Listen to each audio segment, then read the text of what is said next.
नमस्कार। पुण्यात्मा परिसंयोग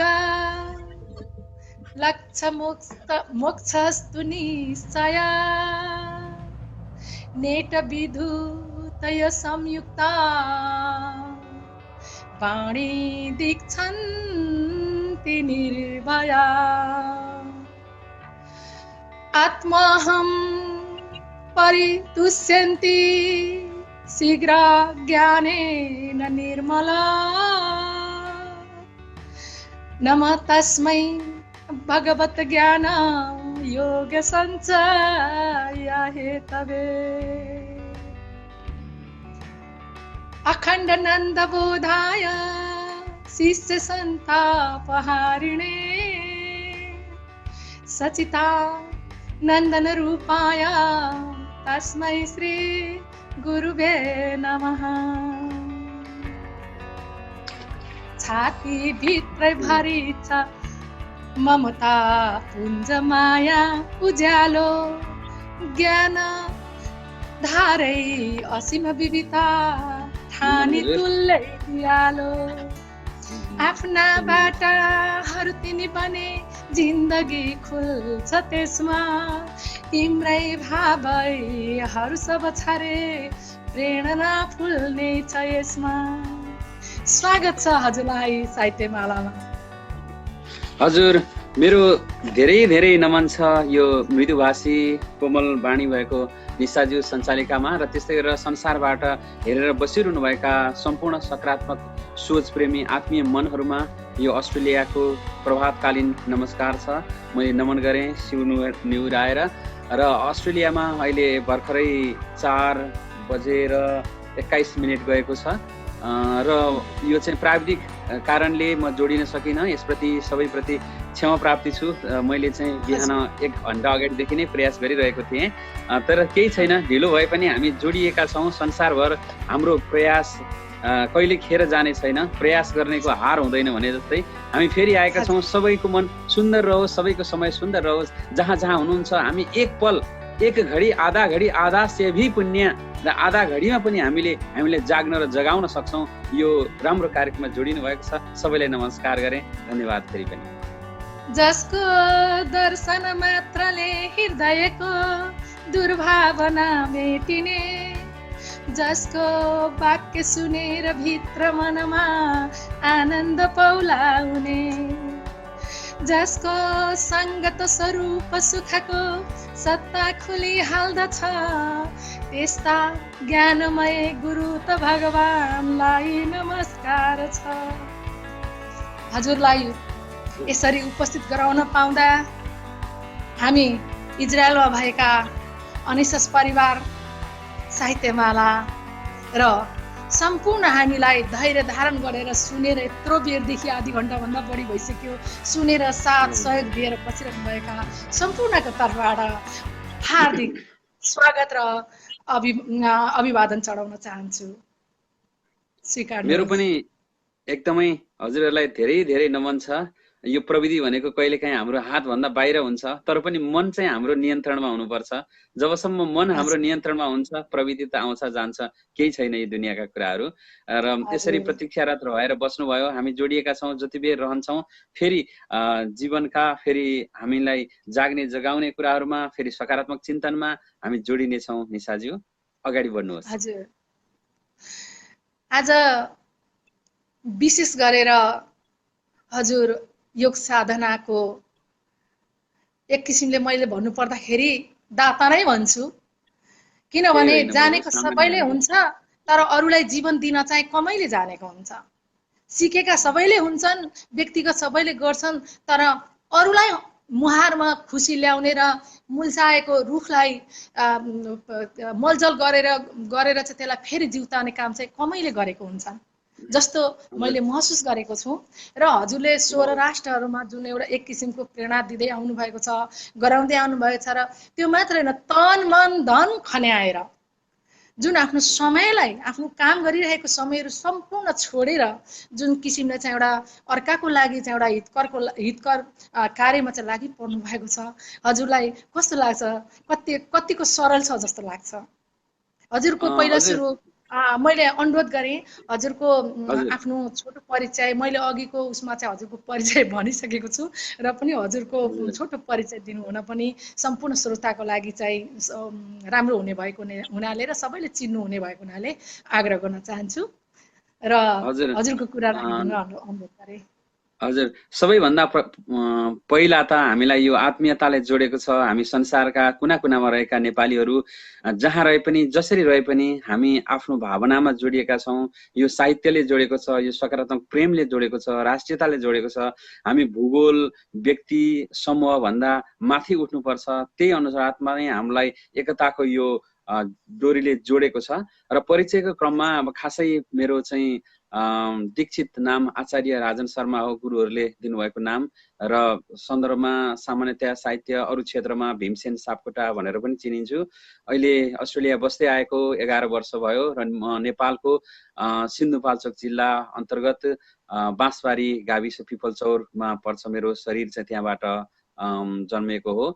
र त्यस्तै गरेर अहिले चाहिँ म यहाँको सिडनीको 2वटा विश्वविद्यालयमा जोडिएको छु। भिक्टोरिया विश्वविद्यालयमा पढाउँछु र अस्ट्रेलियन आइडियल कलेजमा पनि पढाउने काम गर्छु। र खास गरेर यहाँ चाहिँ अस्ट्रेलिया आएपछि योग, ध्यान, सकारात्मक सोच को चाहिँ एक साधकको रूपमा म रहेको छु भन्छु। र अहिले विश्वका करिब 27 भन्दा बढी सहरमा हाम्रो कार्यक्रम चलिरहेका छन्। र यसै सन्दर्भमा अहिले भर्खरै पनि हिजै मात्र म जम्मै 24 घण्टा भयो अमेरिका, क्यानाडा हुँदै यहाँ आइपुगेको र हजुरहरूसँग जोडिने मौका पाएको छु। यो भौतिक शरीरको परिचय त यस्तै हो, आउँछ जान्छ। हामीले साधना गर्दै आत्मालाई निर्मलीकरण गर्दै एउटा मान्छेभित्र बसिरहेको महामानवलाई कसरी बिउजाउन सकिन्छ भन्ने साधनालाई हामीले चाहिँ अभ्यासरत गर्दै जानुपर्छ। र त्यसैले म जहाँ गए पनि भन्छु, हामीलाई रोगमुक्त हुन्छ संसार, शोकमुक्त हुन्छ। रोगमुक्त हुन्छ संसार, शोकमुक्त हुन्छ। विश्वका हर सहर जब योगयुक्त हुन्छ। व्यस्त हुनुपर्छ यी सहरहरू, व्यस्त हुनुपर्छ यी सहरहरू, अनि मस्त पनि हुनुपर्छ। रोबोट आविष्कार गरून् हातले, रोबोट आविष्कार गरून् हातले, मन चाहिँ योगी हुनुपर्छ, मन चाहिँ योगी हुनुपर्छ। नमस्कार। कति मिठो। मन त योगी हुनुपर्छ है। संसारमा जस्तो सुकै आविष्कार गरून्, तर जबसम्म मान्छेको मन योगी हुँदैन तबसम्म आनन्द र शान्ति त कहीँ गए पनि भेटिँदैन। हजुरको कति मिठो कुरा। हजुर जुन यो योग साधना गराउँदै आइरहनु भएको आइसकेको छ र भगवतहरू पनि ठाउँ ठाउँमा भनेको सुनेछु। प्रत्यक्ष एउटा कार्यक्रममा त अस्ट्रेलियामा म स्वयं पनि त्यहाँनेरि जान पाएको थिएँ। जुन चाहिँ हाम्रो रामायण पाठ भए जस्तो लाग्छ मलाई। हजुरलाई यो प्रेरणा चाहिँ कहिले देखिन? हजुर त एउटा छुट्टै एउटा बाहिर बसेर चाहिँ एउटा गरिसकेको मान्छे होइसिन्छ र हजुरलाई यस्तो यो धर्मप्रति कसरी केले गर्दाखेरि यस्तो प्रेरणा आयो कि हजुरलाई चाहिँ योग साधनातिर, यो भगवततिर चाहिँ हजुर लागिस्यो? हजुर, सबैभन्दा ठुलो कुरा त हामीले जिन्दगीको 3वटा दिन महत्त्वपूर्ण हुन्छ र त्यो 3वटा दिन मध्ये चाहिँ हामीले संसारमा किन आएको भन्ने कुरा थाहा पाएको दिन चाहिँ अझ धेरै महत्त्वपूर्ण हुन्छ। जब हामीले जीवनको बारेमा र हामी यो संसारमा थोरै समय बस्छौँ र यो थोरै समयमा पनि हामीभित्र मानव मस्तिष्कभित्र यति धेरै क्षमता छ, त्यो क्षमतालाई उजागर गर्ने हो भने हामी संसारलाई पनि केही दिन सक्छौँ र आफू पनि सकारात्मक जीवन जिउन सक्छौँ र एउटा सुन्दर जीवन व्यतीत गर्न सक्छौँ भन्ने जुन सोचलाई हामीले सङ्कल्प गर्छौँ, आत्मसाथ चाहिँ हामीले लिन्छौँ, त्यसपछि चाहिँ हामी त्यसतर्फ लाग्छौँ। र मेरो जिन्दगीको सन्दर्भमा चाहिँ म बाल्यकालदेखि नै जीवनप्रतिको खोजलाई चाहिँ बढी नै सोचिरहन्थेँ। जहाँ गए पनि जो आध्यात्मिक पुरुष अथवा ज्ञानी अथवा जुनसुकै सवालमा पनि यो जीवन किन आएको होला, हामी किन जन्मिरहेका छौँ, किन बाँचिरहेका छौँ, यस्तै खोजी आइरहेको थियो। र यसै क्रममा जिन्दगीमा विभिन्न उतार चढावहरू पनि आए र त्यो सँगसँगै चाहिँ मैले आफूलाई अब जति दिनसम्म यहाँ रहिन्छ र त्यो समयमा खानु पिउनु लाउनु घरबार जोड्नु कमाउनु त छँदैछ, तर एउटा व्यक्ति आध्यात्मिक बन्नु भनेको चाहिँ सधैँ खुसी भइरहनु रहेछ र आफू मात्रै नभएर अरूलाई पनि खुसी दिनु रहेछ। र त्यस कारणले गर्दाखेरि मैले सम्झेँ कि यो संसारमा दौडधुप धेरैको लागि गर्न सकिन्छ। तपाईँ धनको लागि गर्न सक्नुहुन्छ, तपाईँ पद प्रतिष्ठाको लागि गर्न सक्नुहुन्छ, अरूको लागि गर्न सक्नुहुन्छ, र ती सबैभन्दा धेरै कुरा बाँच्ने र पछिसम्म बाँच्ने र आफूलाई पनि बचाउने कुरा चाहिँ यो पुण्य र अध्यात्म नै हो भन्ने लागेर म यसतर्फ लागेँ। र हामीले चाहिँ एउटा सामान्य माटो अथवा तपाईँले माटोको भाँडो बनाउँदाखेरि माटो राम्रो भयो भनेदेखि सबै कुरा जे बनाउनुहुन्छ राम्रो हुन्छ। त्यसरी एउटा व्यक्ति पनि अध्यात्म अथवा सकारात्मक सोचप्रति चाहिँ साधक भयो भनेदेखि एउटा इन्जिनियर छ भने राम्रो इन्जिनियर देशले पाउँछ, एउटा चाहिँ साहित्यकार छ भने राम्रो साहित्यकार पाउँछ, र एउटा राम्रो व्यवसायी पाउँछ, र जेसुकै भए पनि तपाईँले चाहिँ एउटा सफल नागरिक र यो विश्वले एउटा असल नागरिक पाउँछ। त्यस कारणले हरेक व्यक्तिमा चाहिँ त्यो आध्यात्मिक गुण र त्यो चाहिँ नसामा हुनुपर्छ र ऊ चाहिँ साधक रहनुपर्छ भन्ने मलाई अनुभूत भयो। र गुरुहरूको सङ्गत प्रेरणा र सबै अग्रजहरूको आशीर्वादले मलाई चाहिँ यही बाटो नै मन पर्यो र अहिले यही साधनामा छु जुन चाहिँ विश्वका धेरै व्यक्तिहरूले मन पराइदिनु भएको छ। र अहिले चाहिँ विभिन्न हजारौं बीचमा चाहिँ यी कार्यक्रमहरू सञ्चालन भएका छन्। म भन्दा पनि एउटा नेपाली र एउटा साधक पुगेको छ त्यहाँ, र त्यसप्रति हामी सबैजना यो प्रेरक बनिरहेका छौँ र म आभारी छु यो दुनियाँप्रति। एउटा जिज्ञासा राख्न चाहे अझै, योगको मुख्य आधार के हो? योगबाट चाहिँ के हुन्छ? जीवनमा योग साधनाले कस्ता किसिमका खुसीहरू दिने गर्दछन् र कसरी दिने गर्छन्? हजुर, योग चाहिँ कस्तो हो भनेदेखि पहिले हामीले चाहिँ वेस्टर्न वर्ल्डमा आएपछि शब्दलाई यसलाई अपभ्रंश गर्यौं, योगलाई योगा भन्ने गरेर चाहिँ धेरै बिगार्यौं, तर वास्तवमा योग हो जुन हजुरले शुद्ध बोलिरहनु भएको छ। र एउटा योग भनेको चाहिँ मानिस प्रकृति र पुरुष बीच चाहिँ समग्रतालाई जोड्ने एउटा साधना विधि हो। र त्यसैले म भन्ने गर्छु गृहस्थीको लागि यो दिनचर्या हो, यो चाहिँ जीवन पद्धति हो गृहस्थीका लागि। त्यसैले रोगीहरूको लागि यो चिकित्सा पद्धति हो भनेदेखि योगीहरूको लागि यो साधन पद्धति हो। र यसले चाहिँ हामीले झट्टै हेर्दा योगलाई एउटा व्यायाम जस्तो सम्झिन्छ, तर योगको चाहिँ 8वटा जस्तो अष्टाङ्ग मार्गका योगलाई गर्नुहुन्छ भने 8वटा लेभल छन्। त्यसमा यम नियम आसन प्राणायाम प्रत्याहार धारणा ध्यान समाधि भनेर जुन 8वटा तहमा सबैभन्दा पहिला चाहिँ मानिसलाई सबैभन्दा पहिलो कुरो उसले चाहिँ सोच बनाउनु पर्यो। र जब सोच बन्दैन तबसम्म संसारका सबै कुराहरू बिग्रिन्छन् र दृष्टि अनुसार नै सृष्टि हुन्छ। र त्यसकारण पहिलो सोच बनाउनको लागि योगले सकारात्मक बन्नलाई यमले चाहिँ सहयोग गर्छ तपाईलाई। र त्यसकारणले त्यस्तै गरेर तपाईले अर्को चाहिँ शरीरलाई कसरी बनाउने त भन्दाखेरि पहिला तपाईले जे गरे पनि जसो गरे पनि यही शरीरबाटै गर्ने हो। शरीर माध्यम खलु धर्म साधनम, शरीर नै हाम्रो हरेक कुराको औजार हो। तसर्थ पहिलो कुरा चाहिँ शरीर हुनु पर्यो। यथा शरीरम तथा विभव, यथा विभव तथा विभव भनेर चाहिँ चाणक्यले पनि भनेका छन्। र त्यसकारणले गर्दाखेरि तपाईले चाहिँ पहिलो कुरा शरीर बनाउनलाई, त्यसपछि बुद्धि बनाउनलाई, अनि मन बनाउनलाई, र यहाँ बसेको जुन अहंकार छ त्यसलाई चाहिँ दमन गर्नको लागि, त्यसलाई समन गर्नको लागि चाहिँ योग एउटा उत्तम साधना विधि हो जसले आज संसारका मानिसहरूलाई बिउजाइरहेको छ। पहिला साधुहरूको कुटीमा मात्र सीमित रहेको योग ध्यान र अध्यात्म सम्यक जीवनहरू अहिले संसारका ठूला शहरहरूमा, विश्वविद्यालयमा र त्यस्तै शैक्षिक संस्थाहरूमा छ। र त्यसकारणले योग भनेको एउटा मानवलाई महामानव बनाउने, तपाईँ जे हुनुहुन्छ त्यसलाई चाहिँ एउटा अर्कै दृष्टिकोणमा प्रस्तुत गरिदिने एउटा साधना पद्धति हो। र जुन साधना पद्धतिलाई हामी संसारमा जहाँ बसेर नै गर्न सक्छौँ, जसरी नै गर्न सक्छौँ। न भूगोलले छेक्छ, न स्थानले छेक्छ, न वर्गले छेक्छ, न यो कुनै जातीयता समेत छ, न धर्म सम्बन्धी छ कुनै। यो एउटा जीवन पद्धति हो र यसलाई प्रत्येक मनुष्यले आज अँगाल्नु पर्छ। र आज संयुक्त राष्ट्र समितिले समेत 190वटा भन्दा बढी देशले समेत योगलाई एउटा वर्ल्ड हेरिटेजको रूपमा मानिरहेको छ। र त्यसकारणले हाम्रो धराबाट निस्किएको, हाम्रो माटोबाट निस्किएको, हाम्रो चाहिँ नेपालबाट निस्किएको योगलाई हामीले जहाँ छौँ जसरी छौँ आत्मसात गरौँ। यो एउटा जीवन पद्धति हो। यसले तपाईँ शरीरमा रोग छ भने रोग निको हुने भयो, तपाईँको विचारमा अलिकति अस्पष्टता छ भने प्रष्टता ल्याउने भयो। त्यसै गरी तपाईँ साधक हुनुहुन्छ, योगी हुनुहुन्छ भने तपाईँको तह बढ्ने भयो र एउटा समग्रतालाई उचाल्ने एउटा चाहिँ साधना विधि हो योग, र यसलाई चाहिँ कुनै त्यस्तो शरीर लचिलो भएर मात्रै गर्न सकिने अथवा फुर्सद भएर मात्रै होइन, तपाईँ जहाँ हुनुहुन्छ त्यहीँबाट तपाईँले यो योगको लाभ लिन सक्नुहुन्छ। र योगमा आइसकेपछि अरू कुरा बिस्तारै खोल्दै जान्छन्। अब तपाईँले योगमा आएपछि तपाईँको साहित्य पनि अझ राम्रो हुन्छ, किनभने स्वस्थ राम्रो हुनुहुन्छ, तपाईँ विचार राम्रो हुन्छ, पेसा राम्रो हुन्छ, र हरेक कुरालाई चाहिँ एउटा जोड्ने दिव्य साधना हो योग जस्तो लाग्छ मलाई निशाजी हो। कति मिठो, कति प्रष्ट, साँच्चै हजुर प्रष्ट वक्ता पनि हो। योग साधनाको गुरु मात्र होइन, एकदमै प्रष्ट वक्ता, मान्छेको मन मस्तिष्कमा सिधै गएर चाहिँ प्रवेश गर्ने। हजुर। अर्को जिज्ञासा राख्न चाहे, धर्म र योगको समानतामा चाहिँ भिन्नता के छ?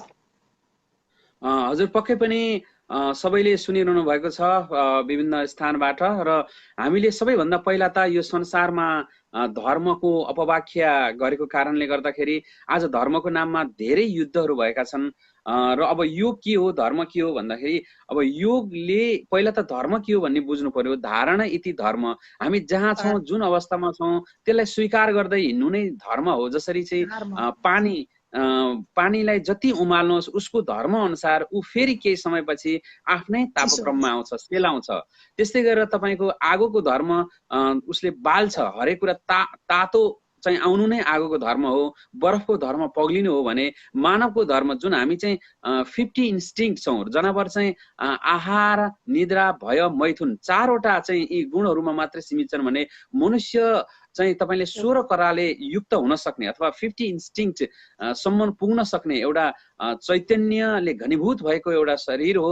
र यसलाई चाहिँ हामीले उजागर गरेर आफूले आफूलाई नै चिन्नु र संसारलाई चिनाउनु नै धर्म हो। र धारणा इति धर्म भनिन्छ। र तपाईँ जुन स्वरूपमा हुनुहुन्छ त्यो स्वरूपमा रहिरहेर प्रकृति सङ्गत रहनु नै धर्म हो। धर्म न चाहिँ कुनै सम्प्रदाय हो, न कुनै वर्ग हो। र त्यस कारणले यसलाई आफ्नो मानवीयता उत्थान गर्नको लागि, आफ्नो यो मस्तिष्कको उठानको लागि प्रकृतिले दिएका गुणहरूलाई आत्मसात गर्दै एउटा सबल सरल रहनु नै एउटा धर्म हो। र त्यसैलाई थप मलजल गर्नको लागि योगले मद्दत गर्छ। योग मनुष्यको धर्म हो, योग मनुष्यको साधना हो, योग मनुष्यको चाहिँ एउटा औजार हो। त्यसैले भन्ने गर्छु, योग गरेर के फाइदा हुन्छ, धर्म गरेर के फाइदा हुन्छ भन्नुहुन्छ, म चाहिँ भन्छु 3टा लोको सिद्धान्त प्राप्त हुन्छ। एउटा चाहिँ तपाईँको चाहिँ जिउ कसिलो हुन्छ, र योग गर्नुहोस् तपाईँका शरीरका रोगहरू निस्किन्छन्, तपाईँ स्वस्थ हुनुहुन्छ, जिउ कसिलो हुन्छ, अनि अनुहार हँसिलो हुन्छ, तपाईँको नकारात्मक सोचहरू बगेर जान्छन्, अनुहार हँसिलो हुन्छ। त्यस्तै गरेर बोली रसिलो हुन्छ। त्यस कारणले सबै कुराबाट तपाईँ चाहिँ माथि उठिसकेपछि तपाईँको जिब्रोबाट अरू कुरा, मिथ्या कुराहरू, दुर्गुणहरूलाई निकाल्नै मन लाग्दैन।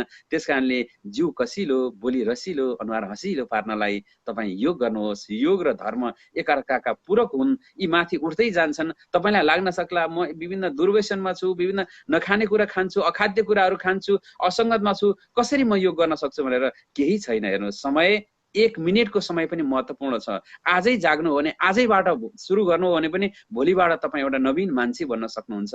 र कहिल्यै पनि राम्रो काम गर्नलाई ढिला हुँदैन। र जहिले जहाँ हुनुहुन्छ, जब जागे तब सवेरा, जब सोए तब अँधेरा, उठ्नुहोस्, अहिलेदेखि तपाईँ सुरु गर्न सक्नुहुन्छ। यसलाई केही फरक पर्दैन। योगलाई तपाईँले उमेरले छेक्दैन, भूगोलले छेक्दैन, समयले छेक्दैन, मात्रै मन हुनुपर्छ। कति मिठो प्रस्तुति, साह्रै नै हाम्रो श्रोताहरू सुनेर बसिरहनु भएको छ। उहाँको यस्ता दिव्य बाणीहरूलाई पक्कै पनि हजुरहरूले जीवनमा लागू गर्नुहुनेछ भन्ने आशा गर्दछु।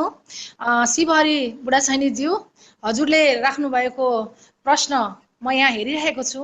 अध्यात्म भनेको के हो? गुरु, धेरै मानिसहरू मन्दिर गएर पूजा पाठ र भजन गर्यो भने आध्यात्मिकतिर लागे भन्छन् भनेर जुन हजुरले प्रश्न गर्नुभएको छ, म त्यो प्रश्नहरूको जिज्ञासाहरू यहाँ हामीसँग धेरै प्रश्नहरू छन् र हजुरहरूको यो प्रश्नको उत्तर पक्का पनि हजुरले पाउनुहुनेछ भन्ने चाहिँ आग्रह गर्न चाहे। अनि दर्शन र धर्ममा उहाँको जिज्ञासालाई आत्मसात गर्दै हजुरले उहाँको जिज्ञासा पनि मेटाइदिनु भयो। दर्शन र धर्ममा चाहिँ फरक के छ त उसो भए? किनकि अघिका ऋषि महर्षिहरूसँग अघिका ऋषि महर्षिहरूसँग दुई प्रकारका जिज्ञासाहरू हुन्थे हैन। एउटा चाहिँ प्राप्त कसरी गर्ने र अर्को चाहिँ प्राप्त गरेको कुरो बताएको कुरा, जहाँसम्म हजुर अलिअलि सुनेको छु मैले। म शास्त्र हो त हो हो पढेको छैन, तर पनि सही एकदमै कुरा हजुर सुन्न, एकदम त्यो जान्न जिज्ञासा लागेको हुनाले हजुरलाई चाहिँ यो जिज्ञासा चाहिँ जाहिर गरेको हुँ। के छ त हजुर त्यस्तो दर्शन र धर्ममा फरक के छ? हजुर मैले पनि यहाँ कमेन्ट पढिरहेको छु यहाँबाट, र शिवहरि पुडा सैनीज्यूले सोधिरहनु हजुर, भएको छ मैले अहिले पढेको छु। अध्यात्म धर्म भनेर, र निशाज्यूले प्रश्न हजुर, पारिदिनु भयो। जात सबको मान्छे हो, जात सबको मान्छे हो, जाति धर्म नै मानवता, मुटुहरू एकै हुन्, चाहिन्छ सबलाई समानता, चाहिन्छ सबलाई समानता। हेर्नुहोस् कि हामीले धर्म र अध्यात्मलाई प्रष्टसँग बुझ्न सक्यौँ भने आजको संसार बेग्लै भइदिन्छ। तपाईँ हाम्रो यो आत्मीयताको स्तर नै बेग्लै हुन्छ। मुख्य कुरो चाहिँ हामीले पूजा पाठ अथवा चर्च मन्दिर मस्जिद गएर र त्यहाँ गएका मान्छेहरूलाई, भजन गरेका मान्छेहरूलाई नै धार्मिक भनेर सम्झ्यौँ, त्यो पनि धर्मको एउटा पहिलो खुड्किलो हो। तर अध्यात्म भनेको न रूप छ, न रङ छ, न सम्प्रदाय छ। तपाईँ हामी सबै एउटा आत्माले अर्कोलाई समान देख्ने र हाम्रो यो संसारमा आएको जुन उद्देश्य छ त्यो भनेको तपाईँले सेल्फ रियलाइजेसनलाई बुझ्न सक्ने कुरा नै तपाईँको धर्म हो। र धर्म भन्दा माथि अध्यात्म कस्तो भने आत्मा र आत्माको अनुभूति हुनु नै अध्यात्म हो। र जसरी आत्माको अनुभूति हुन्छ त्यसपछि भूगोल हराउँछ, त्यसपछि जात हराउँछ, वर्ण हराउँछ, लिङ्ग हराउँछ, र तपाईँ जसलाई देख्नुहुन्छ, महिला देख्नुभयो भने देवीको रूप, पुरुष देख्नुभयो भने देवताको रूप। तपाईँले जब समानताको भाव उठ्छ र तपाईँले आफूभित्र भएको विकारहरूलाई काट्दै तपाईँ चैतन्य र तपाईँको शरीरभित्र रहेको ऊर्जालाई ऊर्ध्व रूपमा लिएर जाँदै एउटा चैतन्यको विकास गर्न थाल्नुहुन्छ, त्यो नै अध्यात्म हो। र अध्यात्म कुनै धर्म, कुनै व्यवसाय, कुनै ग्रुप समूहको प्याउ हुँदैन, यो सबैभन्दा माथि उठेको हुन्छ। त्यसकारणले हामीले यो धर्म र अध्यात्मलाई र सम्प्रदायलाई बुझ्न सक्नु पर्यो। सम्प्रदाय कुनै एउटा समूहको हुन्छ, दर्शन कुनै एउटा समयपछि आएर सकिन्छ, तर धर्म अध्यात्म भनेको चाहिँ संसारमा पहिले पनि थियो, अहिले पनि छ, र पछि पनि छ। तपाईँ हेरिरहनुहोस्, जति तपाईँले ढुङ्गा हान्नुहोस् फलहरू फलिरहन्छन्, रुखहरूले मिठा फल फलाइरहन्छन्, र उसले आफ्नो धर्म कहिले छोड्दैन। हेर्नुहोस् त, जति ढुङ्गा हान्नुहोस्, जति झटारो हान्नुहोस्, ऊ निरन्तर दिइरहन्छ। तपाईँले प्रकृतिलाई हेर्नुहोस् कि प्रकृतिमा तपाईँले जति अनाजहरू छर्नुहोस् उसले कहिले पनि थाक्दैन। एक दाना अनाज दिँदाखेरि हजारौं दाना दिइरहन्छन्। र त्यस्तै गरेर तपाईँ हेर्नुहोस्, यो पृथ्वीमा हरेक मौसम नै पछि फुलहरू फुलिरहन्छन्, र कहिले यो वृक्षहरू वनवाटिकाहरू थाकेका छैनन्। त्यसै गरेर मानिस पनि एउटा परोपकारका लागि, सद्धर्मको लागि, अरूप्रति समर्पित बन्नको लागि, र अरूको हितमा आफूलाई लगाउनको लागि, र आफूलाई जान्नको लागि निरन्तर लाग्नु नै अध्यात्म हो। र यसलाई नै हामीले साथ दिनुपर्छ। र अरू कुरा चाहिँ रह्यो अब भजन कीर्तन यी भनेको छ, योगी धावे परमपद अन्य धावे मस्जिद देवल भनिएको छ। र जब तपाईँको यौगिक तत्त्व जाग्छ, तपाईँलाई चाहिँ आत्मविमुख बन्नुहुन्छ, तसर्थ तपाईँले यी साधनाका रूप हुन्। तपाईँले हुनसक्छ मन्दिर जानुहोस्, देवालय चर्च मन्दिर जानुहोस्, र तर त्यहाँ होइन, जब तपाईँले आफ्नै मन मन्दिरमा नै भगवान प्राप्त गर्न थाल्नुहुन्छ, र तपाईँ नै एउटा जीवको अंश हो, र तपाईँले चाहिँ अङ्ग्रेजी भन्दा एउटा कन्सियस पावर अथवा सुप्रिम कन्सियसनेस जे भन्नुहुन्छ त्यसलाई जान्नुहुन्छ, त्यसपछि तपाईँ आफै मन्दिर हो, र आफैभित्र साधनाका विधिहरू सिर्जाउन सक्नुहुन्छ।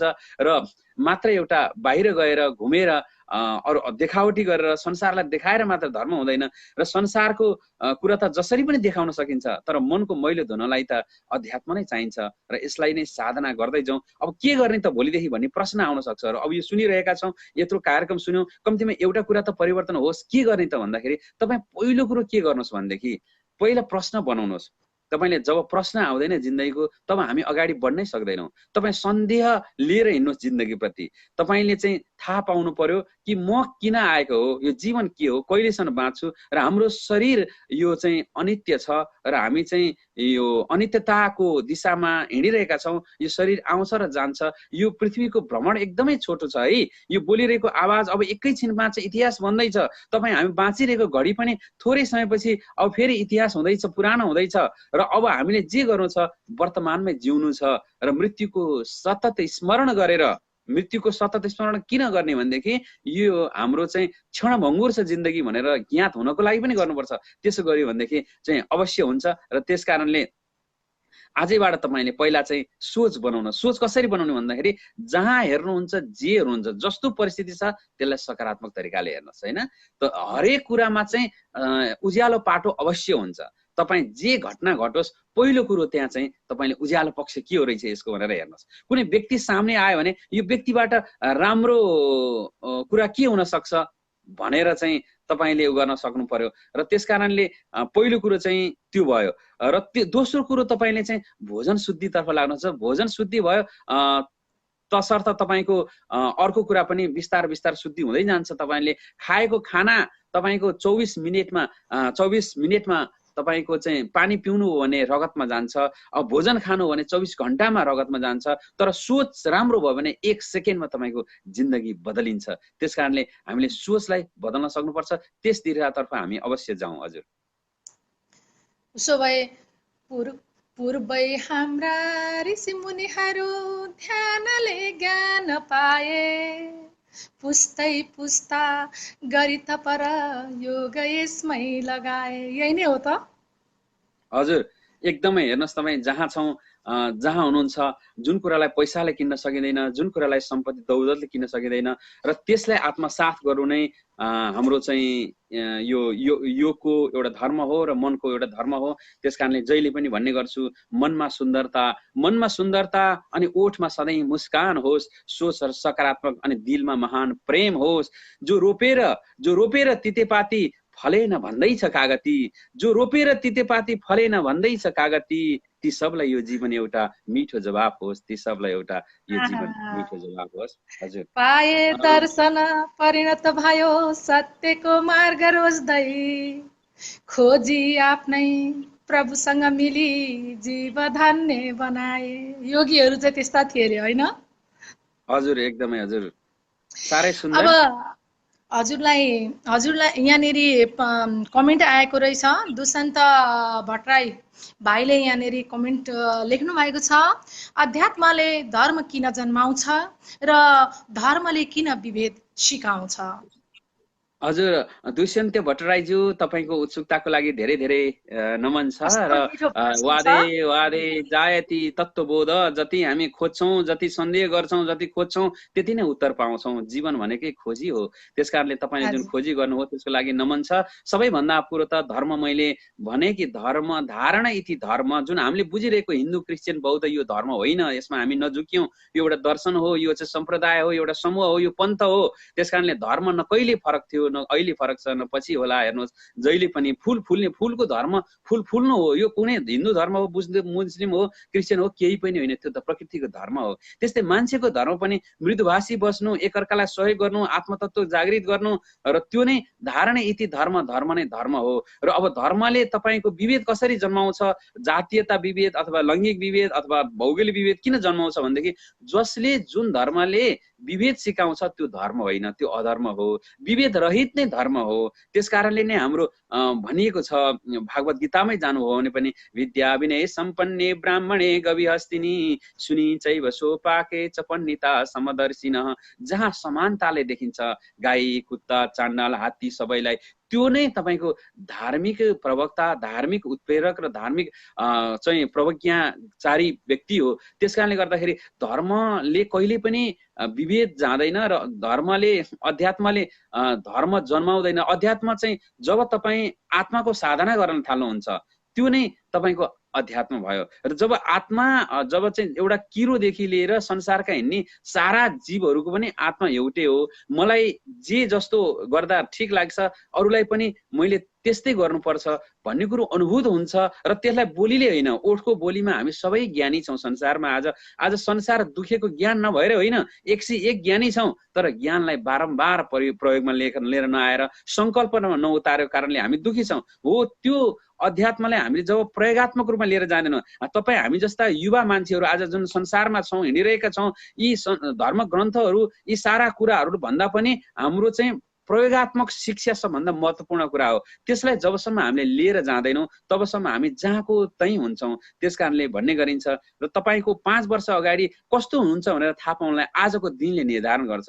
आजको दिन जसरी बितेको छ भोलि नै त्यसरी नै बिताउनुहुन्छ भने संसारमा अब 10 वर्षपछिका दिन पनि त्यस्तै हुनेछन्। त्यसकारणले पहिलो ठुलो कुरो हो कि action speaks louder than words. र सबैभन्दा पहिला चाहिँ के गर्नु पर्यो भनेदेखि पहिला हाम्रो जिन्दगीका दिनचर्यालाई सम्पादन गरौँ आजबाट, र हामी समभावले हेर्ने बनौँ, र आज हामी धर्मको वास्तविक मूल स्रोतमा पुग्यौँ। त्यसपछि अरू सबै फिका भन्दै जान्छन् र विभेद होइन अन्त्य हुँदै जान्छ। जसले विभेद सिकाउँछ त्यो धर्म होइन, र जो समानता सिकाउँछ, जो विभेदका पर्खालहरू ढालौँ भन्छ, हो त्यही धर्म हो। त्यही नै हामीले पालना गर्नु परेको छ अहिले। कति मिठो, कति मिठो। हजुर एउटा जिज्ञासा पुनः राख्न चाहे, हजुर सबैजनाको लागि अलिकति प्रेरणादायक नै बन्नेछ भन्ने। हुन त सबै हिजो आज वेद पुराणहरू पढ्ने गर्नुहुन्छ, र पनि वेद भन्नाले के बुझिन्छ र वेदको उत्पत्ति कहिले भयो र कति छन् त वेदहरू, ती भित्र के उल्लेख गरेका छन्। अब यो लामोमा भन्दा चाहिँ कठिनै हुन सक्छ, किनभने यो व्याख्या चाहिँ ठुलो छ, तर संक्षिप्तमा भनिदिनु हुन चाहिँ हार्दिक अनुरोध गरे।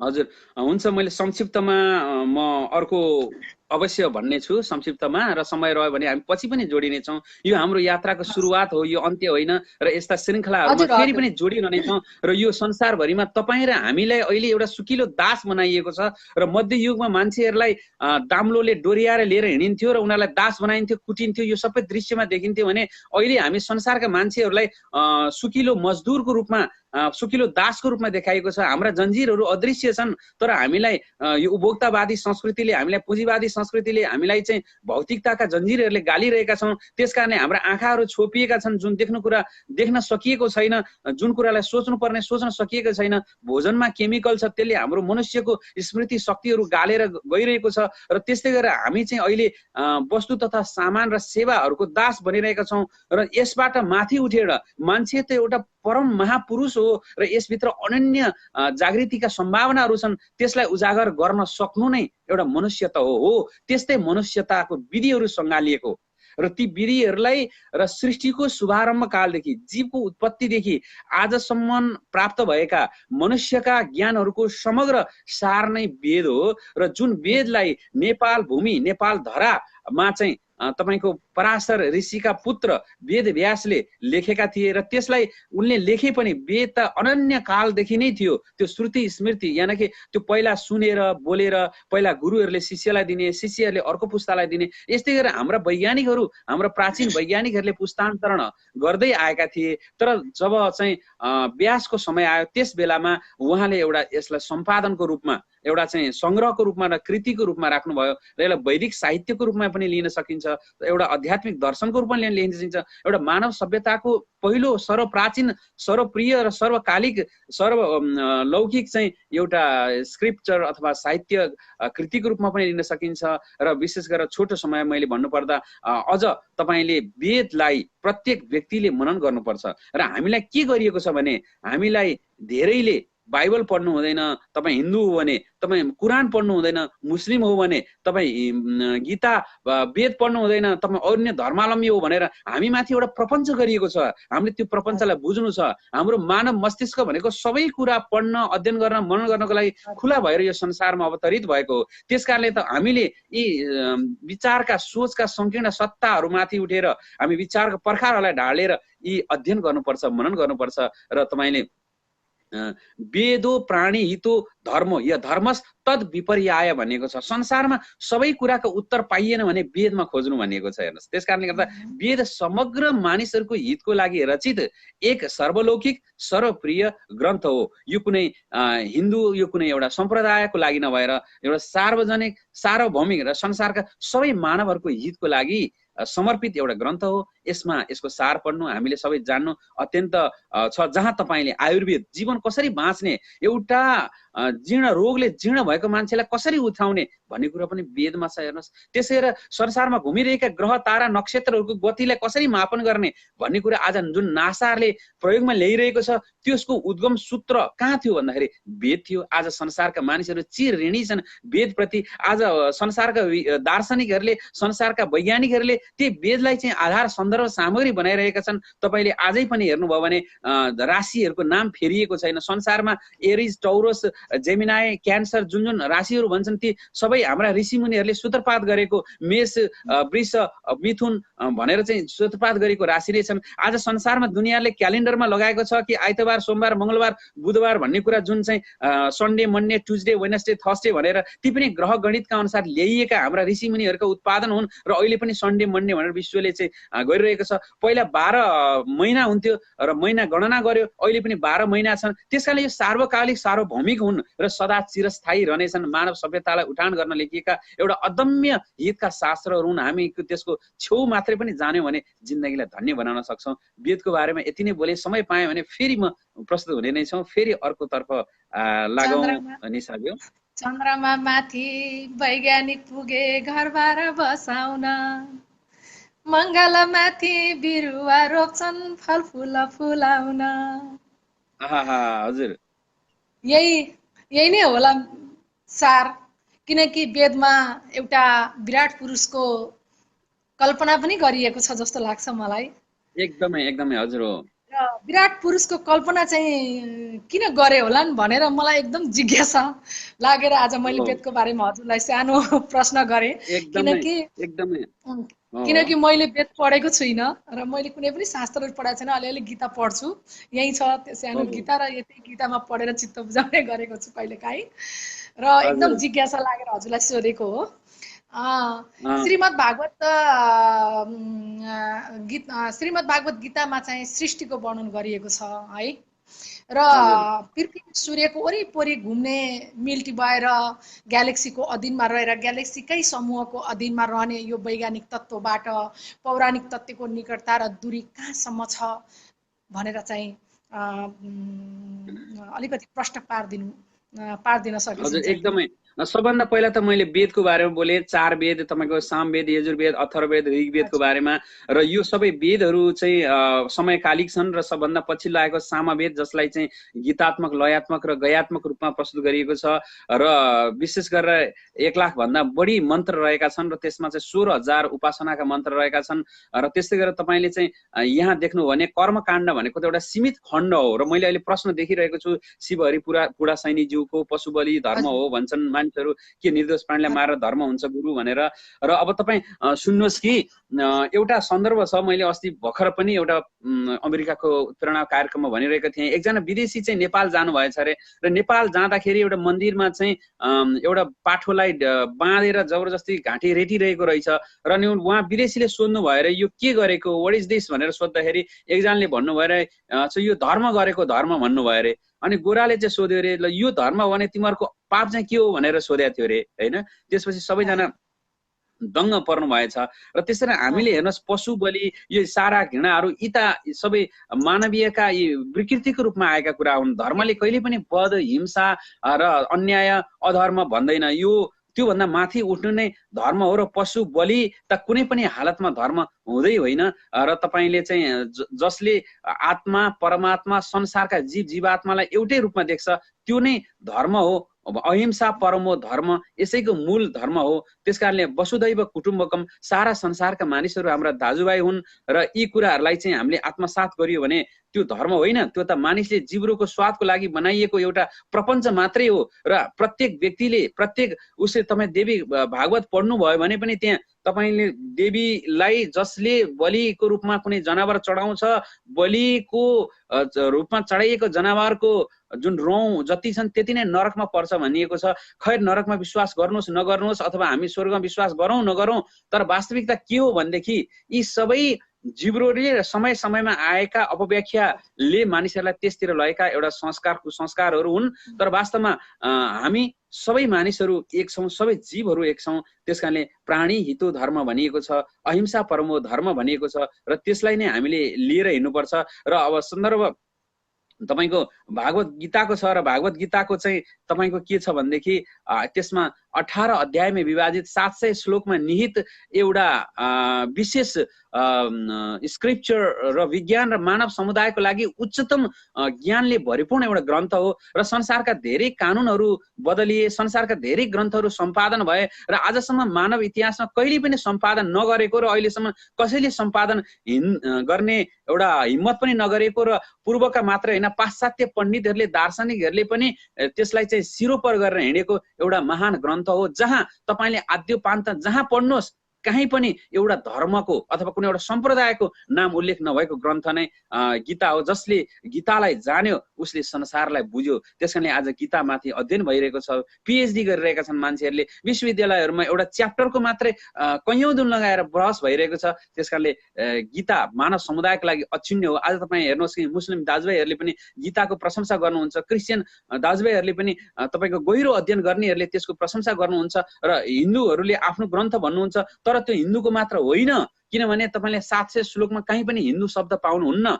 जसरी चाहिँ तपाईले एउटा सिटामोल खानु भयो भने सिटामोलमा हिन्दू सिटामोल, क्रिस्चियन सिटामोल, बौद्ध सिटामोल हुँदैन र कुनै औषधिमा झारबुटीमा कुनै सम्प्रदायको लागि नाम लेखिएको हुँदैन। त्यसरी ज्ञान मनुष्यको लागि सर्वकालिक हो। हामीलाई त यी सम्प्रदायहरूले विभाजन गरे, हामीलाई कुण्ठित गरे र हामी भित्र रहेको एउटा प्रतिभालाई, हामी भित्र रहेको एकतालाई, अक्षुण्ण एकतालाई पनि टुक्रा टुक्रा भयो। त्यसकारणले अब हामीले नवीन युवाहरूले जागेर हामी यो संसारमा विभाजनको क्षमामा बाँडिन होइन, धर्म अध्यात्मको एकतामा सूत्र बाँधिएर एउटा संसारलाई बेग्लै बनाउन सक्छौँ। तपाईलाई लाग्न सक्ला अब हामीले एउटा व्यक्तिले एउटा कुनामा बसेर के महत्त्वपूर्ण हुन्छ होला, के योगदान दिन सकिएला भनेर, तर अवश्य सकिन्छ। हेर्नुहोस्, तपाईले कि चाहिँ सक्नुहुन्छ भनेदेखि मैनबत्ती बालेर आफै मैनबत्ती जस्तो बन्नुहोस्, सक्नु भएन भने तपाईँ ऐना बन्नुहोस्। अरूले बलेको मैनबत्तीको ऐनाले चाहिँ रिफ्लेक्सन गरिदिन्छ, प्रकाश टाढा पुर्याइदिन्छ।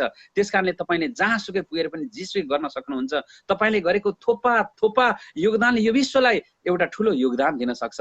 त्यसकारणले म भन्न सक्छु कि उज्यालो नचिन्ने कुनै आँखा हुँदैन, उज्यालो नचिन्ने कुनै आँखा हुँदैन, शान्तिको बेग्लै जात र धर्म हुँदैन, शान्तिको बेग्लै जात र धर्म हुँदैन। चर्च होस् वा मस्जिद मन्दिर, चर्च होस् वा मस्जिद मन्दिर, आत्मीयताको कुनै सिमाना हुँदैन, आत्मीयताको कुनै सिमाना हुँदैन। कति मिठो, कति मिठो। जय होस्। सायद यही वेद र भगतहरूले गर्दाखेरि नै होला, सायद वैज्ञानिकहरू पनि यति दुनियाँभरका नाना भाँती चिजहरूलाई चाहिँ उत्पादन गरेर चाहिँ विकसित भएका छन्। पृथ्वी झै मानिस खोज्दैछन् प्राणी संगति हुन्छ कि, त्यो हजुर पनि, त्यो म पनि, त्यो सबै। पृथ्वी झै मानिस खोज्दैछन् प्राणी संगति हुन्छ कि, मिलेर सृष्टि ब्रह्माण्ड ज्ञान सजिलो पर्छ कि। मिल्यो भने मात्रै हरेक कुराहरू सजिलो हुने रहेछ। एक्लैले त के सम्भव होला र पनि हामीले हाम्रो कर्तव्य र कर्म धर्म छोड्नु हुँदैन, होइन? एकदमै हजुरलाई अब एउटा जिज्ञासा राखेँ, के मानिस ईश्वर हुन् कि ईश्वर अर्कै छन् त?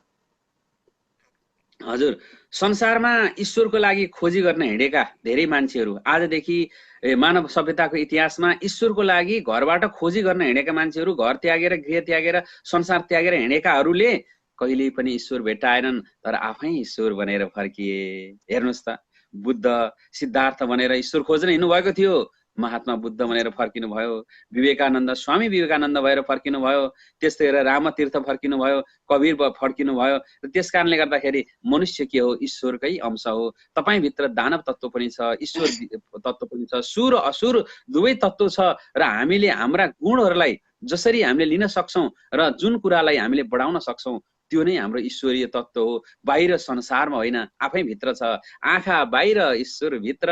आँखा त बाहिर घुमाउँदै हिँड्छौँ, तर कहीँ छैन, ईश्वर त यहीँ भित्र छ। त्यस कारणले गर्दा त्यसलाई कसरी जगाउने? साधना गर्ने, सम्यक जीवन अपनाउने र त्यसलाई चाहिँ नियमित रूपमा अगाडि बढाउन सक्छौँ। र तपाईँले जहाँ रहनुहुन्छ, जसरी रहनु भएको छ र त्यहीँबाट उठ्न सक्नुहुन्छ।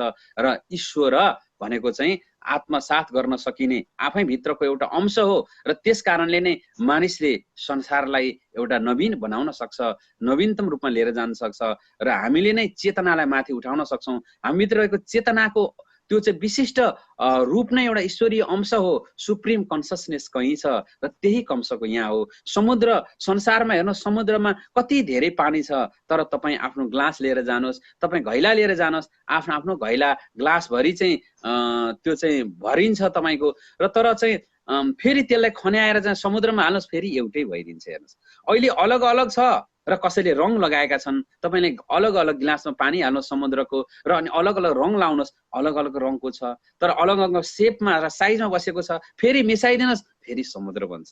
त्यस्तै गरेर हामी पनि प्रत्येक यो परमात्माका अंश हौँ, अथवा परमात्मा भन्ने तपाईँलाई अझै अड लाग्छ भने सुप्रिम कन्सियसनेस भन्नुहोस्, अथवा तपाईँको जीवात्मा भन्नुहोस्, तपाईँलाई जसरी हुन्छ त्यही जीवात्माको अंश हौँ। यो अंशमा हाम्रो चैतन्य, यो शरीरमा चाहिँ सत्सङ्ग गरेर चैतन्य अहिले बोल्न सक्ने, हिँड्न सक्ने, सोच्न सक्ने भइरहेको छ र त्यो ईश्वरीय तत्त्वलाई जागृत गर्दै जानु नै हामीले मानवीय चिन्तनको उचाइमा पुग्ने हो। त्यसकारणले हामी सधैँ अगाडि बढ्न सक्नुपर्छ र कहिले पनि ढिला हुँदैन, नराम्रो पनि हुँदैन। जीवन बदल्नको लागि समय र साधन होइन, मन भए पुग्छ अन्धकार फाल्न, एउटै झिलको आगो भए पुग्छ, एउटै झिलको आयो भए पुग्छ। तपाईँ आगो बन्न सक्नुहुन्छ, तपाईँ एक झिलका सलाइको काँटी बन्न सक्नुहुन्छ। तपाईँ हेर्नुहोस् त, आज संसारमा मान्छेहरू अत्यन्त ठुलो अवसरबाट वञ्चित भइरहेका छन्। हेर्नुहोस्, हरेक व्यक्ति महापुरुष बन्न सक्छन्, हरेक व्यक्तिमा एउटा ठुलो सम्भावना लुकेको छ। हो, त्यही सम्भावना उजागर गर्नको लागि ईश्वर कुरेर रहेको छ भित्र। त्यस कारणले त हामीले त्यसैलाई चिन्नु छ। हामी संसारमा यहाँ आएका छौँ, यो अवसर अत्यन्तै थोरै छ। त्यस कारणले हामी पनि अगाडि बढ्न सक्छौँ। कालो दाग पनि सुहाउँदो आभूषण बन्छ। हेर्नु त, चन्द्रमामा कालो छ नि दाग, तर पनि प्रकाश दिन सक्छ। र त्यस्तै गरेर जस्तो सङ्ग उस्तै रङ हुन्छ। सकेसम्म राम्रो सङ्गत जिउनुहोस्, नसके एक्लै हिँड्नुहोस्। त्यस कारणले सदैव सत्सङ्ग गरौँ र यस्तै सर्वकालिक र एउटा सान्दर्भिक र सर्वप्रिय कुराहरूमा जोडियौँ। हामी आफ्नो जीवनलाई बढाउन सक्छौँ। त्यस कारणले जीवन र पानी पनि उस्तै हो। जस्तो रङमा रङ्गाउन चाहनुहुन्छ, उस्तै रङमा रङ्गिन्छ यो जीवन। त्यस कारणले सकारात्मक सोचमा, अध्यात्ममा, ईश्वरीय तत्त्वमा र आफूलाई मानव जागरण गर्ने उसमा लागौँ र सधैँ हामी अगाडि बढ्न सकिन्छ। हजुर। मूलम भुजङ्गै शिखरम पलङ्गै शाखा विहङ्गै कुसुमानि भृङ्गै। कति यसलाई प्रश्न पारिदिनुहोस्। हजुर, भन्नुहोस् त एकचोटि। मैले यहाँ यति बेला यो अलार्म पनि बज्यो, यहाँ चाहिँ 5 बज्यो। मूलं भुजङ्गै शिखरम पलङ्गै शाखा विहङ्गै कुसुमानि भृङ्गै। भन्नुहोस् त, यो संसारीय ईश्वर रूपीलाई कसरी चाहिँ व्यवस्थित गरिएको छ। एउटा सानो श्लोकले, सानो कर्णले पनि भने यसलाई, संसारमा तपाईँ आएपछि हेर्नुहोस्, यसको मूलदेखि लिएर शिरदेखि लिएर संसारका यो जुन कुरो छ, आकाशमा व्याप्त, धरतीमा पनि व्याप्त, जराहरूमा पनि व्याप्त र वायुमा पनि व्याप्त एउटै चैतन्यको कण हो। त्यो नै तपाईँ र म हौँ। र त्यसैलाई नै कसरी चाहिँ अष्टावक्रले जनक ऋषिलाई ज्ञान दिनुभयो। अनि जब आत्मतत्व जागृत भइसकेपछि जनकले के भन्नुभयो, मलाई मेरै नमस्कार, होइन। र मलाई चाहिँ मेरै नमस्कार किन त भन्दाखेरि, तपाईँ भनेकै म भनेकै अर्को भनेपछि मैले तपाईँलाई धोका दिनु, अरू कसैको नराम्रो गर्नु भने त मलाई नै धोका दिनु हो, मलाई नै नराम्रो गर्नु हो। त्यस कारणले गर्दाखेरि हेर्नुहोस्, मूल अनि भुजङ्ग अनि आकाश, यो संसार रूपी भनेकै हामी एकअर्कामा जोडिएका छौँ। त्यसैबाट चाहिँ के भन्यो, विज्ञानले चाहिँ ल अफ मोसन बनायो, कर्म त्यहीँबाट उत्पादन भयो, कज एन्ड इफेक्ट भनेर चाहिँ बनायो। त्यसैबाट चाहिँ कर्म नेभर फर्गेट योर एड्रेस, जहाँ गए पनि कर्मले तपाईँको ठेगाना भुल्दैन है भनेर चाहिँ व्याप्त गरियो। र हामी संसारमा जे गर्छौँ त्यसको रिफ्लेक्सन हुन्छ। मूल पनि त्यही छ, जरा पनि त्यही छ। हामी यो संसारमा कहीँ टाढा हुँदैनौँ, न भाग्न सक्छौँ, न तपाईँ चाहिँ व्यक्त हुन सक्नुहुन्छ। त्यस कारणले हामी सबैजना एकदमै राम्रोसँग जहाँ रहन्छौँ र आफूलाई चिनौँ, आफ्नो मूललाई चिनौँ, आफ्नो धरतीलाई चिनौँ, आफ्नो आकाशलाई चिनौँ, आफ्नो क्षमतालाई चिनौँ र आफ्नो बौद्धिक विरासतलाई चिनौँ। त्यसपछि हामी एउटा महामानव बन्न सक्छौँ। हजुर, एकदमै मिठो। बाणी अमृत बाणीहरू पान गर्ने अवसर यो प्रदान भएको छ। हाम्रो साहित्य मालामा एउटा जिज्ञासा राख्नु भएको छ। यहाँका कतिवटा कृतिहरू प्रकाशन भएका छन् र अहिले जसको पनि मुखमा चाहिँ हाम्रो यो अहिले भर्खरै हजुरको पुस्तक विमोचन भएको थियो अस्ति नेपालमा, के अरे सूत्र पुस्तक। हजुर, त्यसमा खास त्यसमा चाहिँ के त्यस्तो अलिकति जिज्ञासा के को लागि भने अब हाम्रो हातमा त पुस्तक छैन, त्यो भएको कारणले गर्दाखेरि त्यो चाहिँ के सन्दर्भको बारेमा लेखिएको छ, योग साधनाहरू यिनै कुराहरूलाई लिएर लेखिएको छ कि के खास त्यसमा चाहिँ विशेष गरेर के समावेश गरिएको छ, कस्तो खालको कुराहरू समावेश गरेर थोरै एउटा संक्षिप्त। हुन त हाम्रो जिज्ञासा भनेको किताब पढ्नु हो र हजुरका पुस्तकहरू कतिवटा प्रकाशनमा आएका छन् र पुस्तकहरू कुन कुन विधामा छन्? हजुर, धन्यवाद। सबैभन्दा पहिला त मलाई यो अवसर दिनुभएकोमा, प्रश्न सोध्नुभएकोमा धेरै धेरै नमन छ। र खास गरेर सिर्जनाहरू चाहिँ मैले आफ्नो नेपालमा जब चाहिँ म चाहिँ स्कुले जीवनदेखि नै सिर्जना गर्ने प्रेरणा जाग्थ्यो र त्यसै सन्दर्भमा पहिलो चाहिँ मेरो धर्मले मानिसलाई बनाउने हो कि मानिसले धर्म बनाउने हो भन्ने उत्सुकता थियो मलाई। जात मान्छेले बनाउने हो कि मान्छेले चाहिँ जात बनाउने भन्ने उत्सुकता थियो र त्यही सन्दर्भमा चाहिँ मैले लेखिएको एउटा चाहिँ भत्किएको पर्खाल भन्ने पूर्णाङ्की नाटकलाई मेरो प्रथम कृति थियो। त्यस्तै गरेर अरू कृतिहरू आउने क्रम सँगसँगै मैले चाहिँ यो प्रश्नमा ईश्वर भनेर र एउटा कविता सङ्ग्रह मैले प्रकाशित गरेँ र त्यसको कविता सङ्ग्रहको यो प्रश्नमा ईश्वर भयो र अर्को किताब चाहिँ अहिले मसित हुन सकेन। र यसमा चाहिँ जीवनका हामी सबै बीच चाहिँ खुल्दुली लागेका प्रश्नहरूको उत्तर स्वरूप चाहिँ यो प्रश्नमा ईश्वर चाहिँ रहेको छ। र त्यस्तै गरेर चाहिँ अहिले पछिल्लो दिनमा आएको मैले चाहिँ एउटा प्रयोग गरेको थिएँ, पुस्तकहरू मात्रै कागजी पाना मात्रै होइन, तपाईँ इजरायलमा हुनुहुन्छ भने इजरायललाई बसेर कसरी सुन्न सकिन्छ भिडियो र अडियो सहित, र त्यस्तै गरेर कोही अमेरिकामा हुनुहुन्छ होला, कोही अस्ट्रेलियामा हुनुहुन्छ भनेर एउटा श्रव्य दृश्य पुस्तक भनेर सानो एउटा कार्डमा चाहिँ मैले प्रकाशन गरेको थिएँ। यहाँ नजिकै पनि सम्म देखाउने अनुमति चाहन्छु।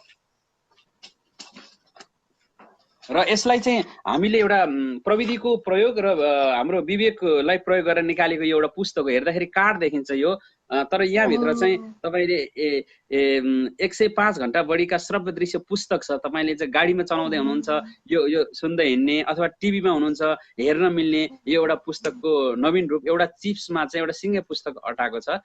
एउटा यो प्रयोग गरेको थिएँ, अपेक्षा गरेको छु है। हजुर। अनि त्यस्तै गरेर अहिले पछिल्लो चरणमा चाहिँ मैले सबै संसारभरिका प्रेमीहरूको उल्लेख गर्दाखेरि चाहिँ अहिले करिब 80सम्म अपडेटेड उसमा चाहिँ 21 देशको 31 सहरमा चाहिँ हाम्रो मोटिभेसनल सेमिनार, योग शिविरहरू चाहिँ सम्पन्न भएका छन्। र यसै सन्दर्भमा चाहिँ त्यहाँ आउनेहरू कति आत्महत्याको पीडाले, कति निराशाले, कति बेचैनीले, कतिले चाहिँ जिन्दगीको अस्तव्यस्तताले आउनुहुन्छ र उहाँले प्रश्न सोध्नुहुन्छ र उहाँलाई दिएका प्रश्नहरू, ती सकारात्मक उत्तरहरू र जीवनलाई तपाईँले पढिसकेपछि एउटा पुस्तक पढेर पनि जीवन चाहिँ बदलिन सक्छ भन्ने कुरालाई एउटा आत्मसात गरेर यो एउटा सुख सूत्र सार्वजनिक भएको छ। र यसको यो हेर्नु भने सम्भव छ, अवश्य सकिन्छ भनेर, असम्भव भन्ने केही पनि छैन, सम्भव छ भनेर चाहिँ यो सुख सूत्र आएको छ। र यसलाई चाहिँ यसमा जीवनका कुराहरू र उत्प्रेरित कुरा, एउटा कुरा धर्म मात्रै नभएर हरेक युवाहरूको लागि चाहिँ कस्ता कस्ता प्रश्नहरू आउँछन् र त्यसलाई कसरी समाधान गर्न सकिन्छ भन्ने एउटा जीवनोपयोगी पुस्तकको रूपमा ल्याउने मैले गरेको छु। हुन त म आफैले आत्मचर्चा गर्नु राम्रो हुँदैन, तर अहिलेसम्म चाहिँ यो पुस्तक निस्केपछि जसको हातमा पुग्यो त्यो उहाँहरूले चाहिँ धेरै इनबक्समा चाहिँ रुँदै लेख्नु भएको छ। कतिले चाहिँ मेरो जीवन यसबाट चाहिँ बदलियो, मेरो चाहिँ दृष्टि बदलियो, मैले चाहिँ आत्महत्या सोच गरेको थिएँ भनेर इनबक्समा त्यो आउँदा मलाई चाहिँ पुरस्कार पाए जत्तिकै लाग्छ। रत्न पुस्तक भण्डारले यसलाई चाहिँ अधिकृत विक्रेताको रूपमा बिक्री गरिरहेको छ र अहिले विमोचनकै दिनमा लगभग 1000 प्रति चाहिँ हाम्रो वितरण भएको थियो भने अहिले सबैतिरबाट एक खालको चाहिँ यो माग आइरहेको देख्दाखेरि म आफूलाई खुसी लागेको छ। र यसभित्र चाहिँ तपाईँले जीवनका हरेक पुञ्जहरूलाई तपाईँले पाउन सक्नुहुन्छ। यसमा जस्तो कि हरेक व्यक्ति चाहिँ आफैमा एउटा सलाइको बट्टा हो हेर्नुहोस्, र त्यो सलाइको बट्टालाई चाहिँ जति बारुद बोके पनि त्यो कहिले पनि आफै बल्दैन। बारुद त छ नि, हजुर तर एक काँठी त्यसलाई अवश्य निकालेर बाल्नुहोस्, त्यसले चाहिँ आगो संसार हजुर सल्काइदिन सक्छ। त्यस्तै जीवनभित्र हामी अनन्य क्षमता छ। हेर्नुहोस्, विवेकानन्दले त्यही भनेर जानुभयो, आइन्स्टाइनले त्यही भनेर गए, तर हामीलाई चाहिँ एउटा सामान्य रोजीरोटी मात्रै अल्मल्याइएको छ यो संसारमा, र हामी पनि अल्मलिएका छौँ। र त्यसकारण त्योभन्दा माथि पनि संसार छ है। हामीले बाँचिरहेको जिन्दगीको अर्को संस्कार पनि छ, अर्को संस्करण पनि छ। हामीले जसलाई दुःख भनिरहेका छौँ त्यो दुःख होइन, त्यसैभित्र चाहिँ सुख प्राप्त गर्न सकिन्छ। दुःख अब सुख साधन भौतिकताले होइन रहेछ भन्ने एउटा अमूल्य एउटा फरक खालको सकारात्मक कृतिलाई चाहिँ बाहिर आएको छ। त्यसमा सबैले मन पराइदिनु भएको छ, त्यसप्रति चाहिँ म आभार छु निशाज्यू। हजुर, हजुरको फेसबुक मैले फेसबुकमा एकदमै धेरै प्रतिक्रियाहरू पढ्न पाउँदाखेरि एकदम उत्साह भएको छु कि त्यो बुक कसरी हात पर्ला। हजुरको त्यो उहरू मैले अडियोहरू सुन्ने गरेको छु।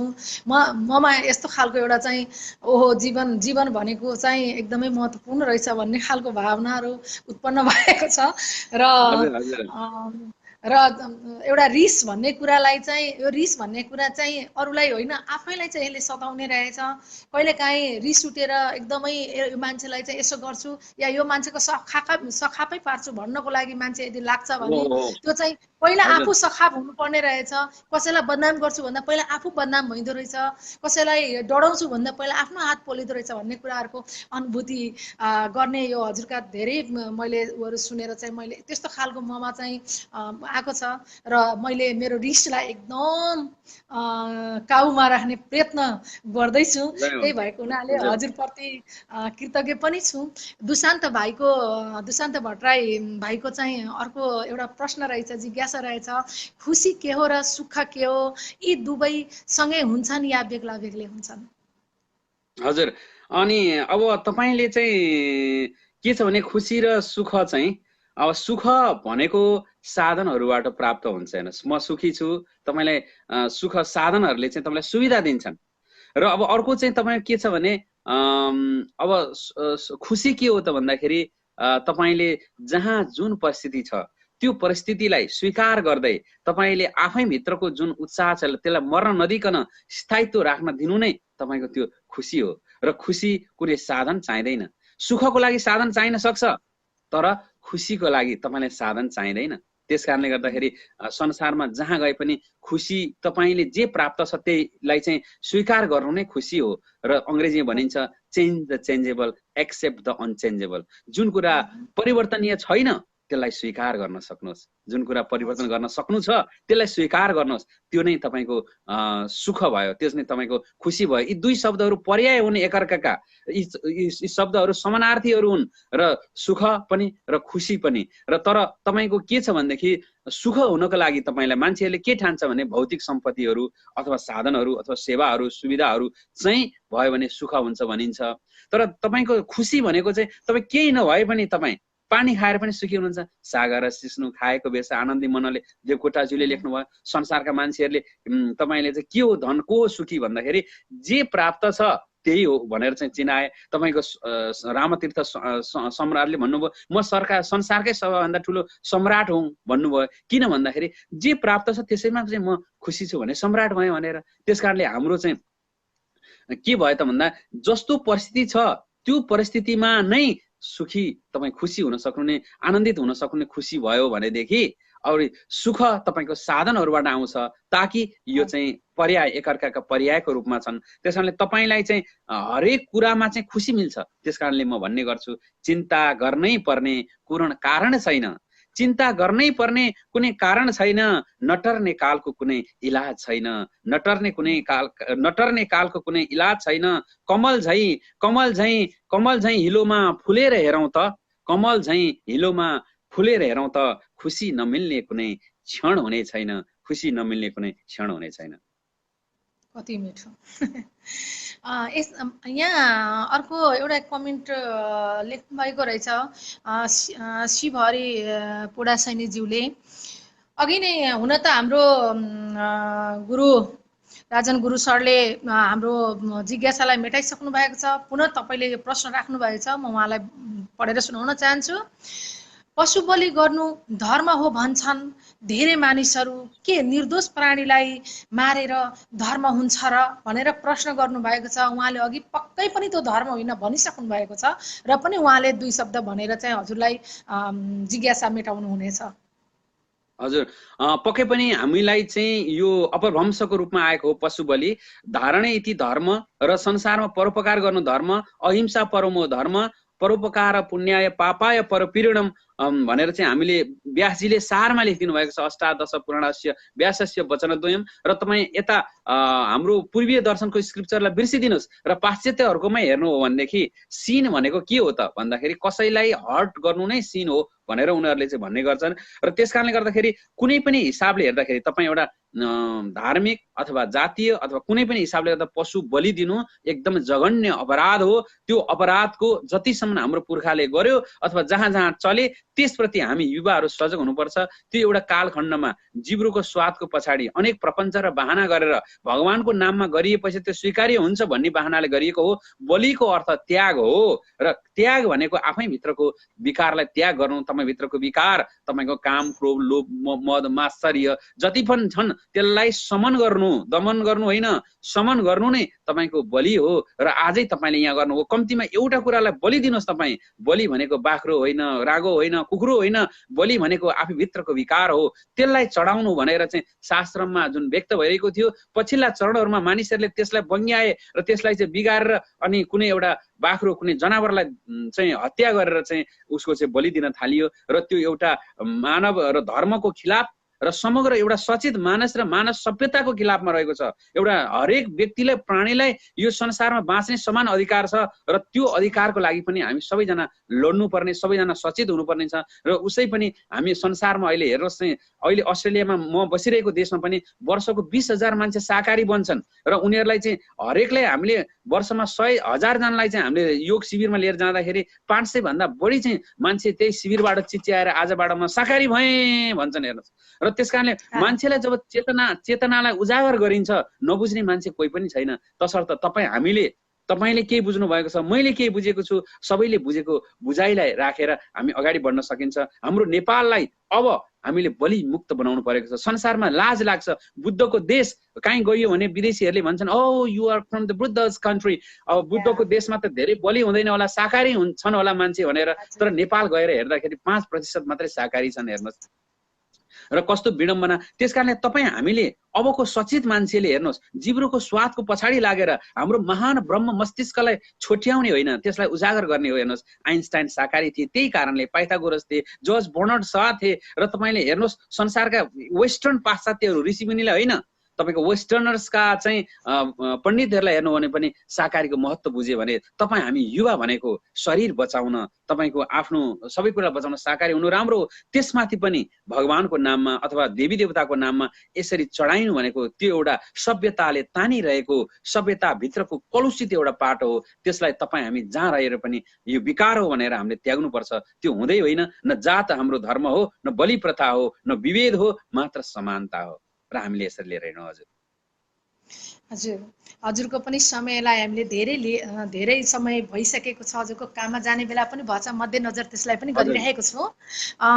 फेरि एउटा जिज्ञासा राख्नु भएछ दुशान्त भाइ। यो एउटा म पढेर सुनाउँछु र हामीले हरेक महिनामा उहाँलाई चाहिँ आग्रह गर्नेछौँ कि एक महिनामा कम्तीमा एकचोटि हाम्रो यो साहित्यमालामा आएर उहाँका यी दिव्य वाणीहरूले हामीलाई चाहिँ रसपान गराउनुहोस्, अमृतपान गराउनुहोस् भन्ने हामी चाहिँ अहिले उहाँलाई चाहिँ आग्रह गर्नेछौँ र पुनः हामी उहाँलाई फेरि जोड्नेछौँ, किनभने उहाँको ड्युटीको समय पनि हुँदैछ। र हामी अहिले भाइको यो क्वेसन पछि चाहिँ हामी क्वेसनलाई भन्नलाई चाहिँ बिट मार्नेछौँ, किनकि मसँग दुईवटा प्रश्न अझै छन्। दुशान्त भट्टराई भाइको जिज्ञासा छ, पुराणमा भएका कुरा नैतिक शिक्षाको लागि लेखिएका काल्पनिक कथा मात्र हुन् कि सत्य घटना हुन् गुरु भनेर उहाँले चाहिँ आफ्नो जिज्ञासा राख्नु भएको छ। उहाँको जिज्ञासा छोटो रूपमा मेटाइदिनु हुन हार्दिक अनुरोध गर्छु। हजुर, धेरै धन्यवाद तपाईँको प्रश्नको लागि।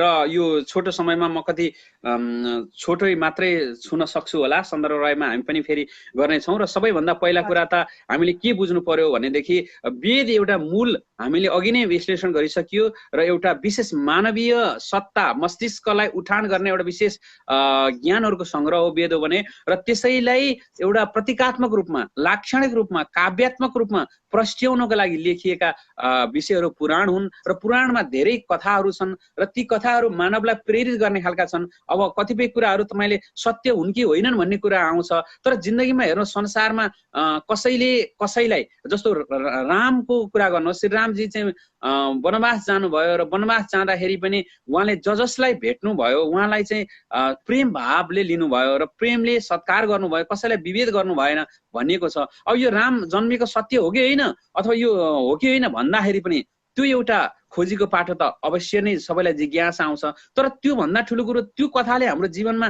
सहयोग गरेको छ कि छैन, त्यो महत्त्वपूर्ण कुरा हो। त्यसको मोरल र नैतिक शिक्षाले हाम्रो जिन्दगी, हाम्रो आदर्श जीवन उठानको लागि सहयोग पुर्याएको छ कि छैन, त्यो महत्त्वपूर्ण कुरा हो। र त्यस कारणले हामी त्यतातर्फ चाहिँ जानु अत्यन्त हुन्छ। हो, पुराणमा कतिपय कुरा अतिरञ्जित छन्, ती कुराहरूले मानिसमा विभेद ल्याउने खालको अपभ्रंश ल्याउने पहिलेका पनि छन्। तर पुराणको विश्लेषण गर्नको लागि जसले पुराण लेख्यो र उसले महान सोचका साथ, एउटा महान उद्देश्यका साथ लेख्यो, र हामी जस्तो एउटा सामान्य तरिकाले हामीले त्यसले विश्लेषण गर्न सकिँदैन। त्यसभित्र गहन उद्देश्यहरू छन्। एउटै कुरा पनि फरक फरक तरिकाले देखिन्छ। हेर्नु, जस्तो एउटा श्लोक भन्छु, हरि बोले हरि सुने हरि गए हरि के पास भनेको छ। अब सामान्य हेर्दाखेरि एउटा हरि भन्ने मान्छे गयो र हरिको पास भनिएको छ, तर त्यसमा द्विअर्थी भाव छ। हेर्नुहोस् होइन, सर्प भ्याकुत्वाले बोल्यो अनि सर्पले सुन्यो अनि सर्प भ्याकुत्व नजिक गयो भनिएको हो एउटा अर्थले। अर्को त्यसमा चाहिँ हरि भनेको तपाईँ म सबैजना एउटा आत्माका तत्त्व हौँ, त्यस कारणले तपाईँले बोल्नुभयो मैले सुने भन्ने भयो। अर्को कर्मको भयो, तपाईँ जे सोच्नुहुन्छ त्यो संसारले सुन्छ र संसारमा त्यही प्रतीत हुन्छ भन्ने भयो। भनेपछि धेरै प्रतीकात्मक कुराहरू छन्। हामीले एउटै आँखाले, एउटै विश्लेषणले मात्र ती कुरालाई विश्लेषण गर्न सकिँदैनन्। कतिपय कुरा अतिरञ्जित जस्तो लाग्छन् तर पनि त्यसमा सत्य लुकेका छन्। हो, कतिपय कुराहरू त्यो छन्, तर जे भए पनि तपाईँलाई त्यसको अध्ययन गर्नु, कुनै साहित्यप्रतिको मर्यादा राख्नु पक्कै पनि हामी साहित्यकार, साहित्य प्रेमी, भाषा प्रेमी अथवा हामी चाहिँ ज्ञान प्रेमीहरूको धर्म हो। र त्यो सँगसँगै विशेष गरेर पुराणहरू भन्दा पनि उपनिषद बढी लोकप्रिय छन् र उपनिषद अहिले संसारका सारा मान्छेहरूले पढिरहेका छन्। र तपाईँको हरेक वैज्ञानिकहरूले, तपाईँले अरू कुरामा सहमत नहुने थोरो आइन्स्टाइन र तपाईँको चाहिँ पाइथागोरस जस्ता वैज्ञानिकहरूले पनि उपनिषदलाई चाहिँ रिफर गरेका छन्। र अहिले नानकले भनेका छन् कि यो नानकले पाइथागोरसले भनेकै कुरालाई पनि भनेका छन् कि संसारमा हिन्दूहरूले उपनिषदलाई लिएर हिँड्यो भने संसार छुट्टै हुन्छ र यो संसारमा केही पनि विवाद हुँदैन भनेर। उपनिषदमा काहीँ पनि सम्प्रदायको कुरा छैन, धर्मको कुरा छैन। तसर्थ म तपाईँहरू सबैलाई के भन्छु भने हामी यो धर्म ऊ धर्म मेरो तेरो भन्नुभन्दा नि हामी मान्छे बन्न सिकौँ, हामी एउटा महान बन्न सिकौँ।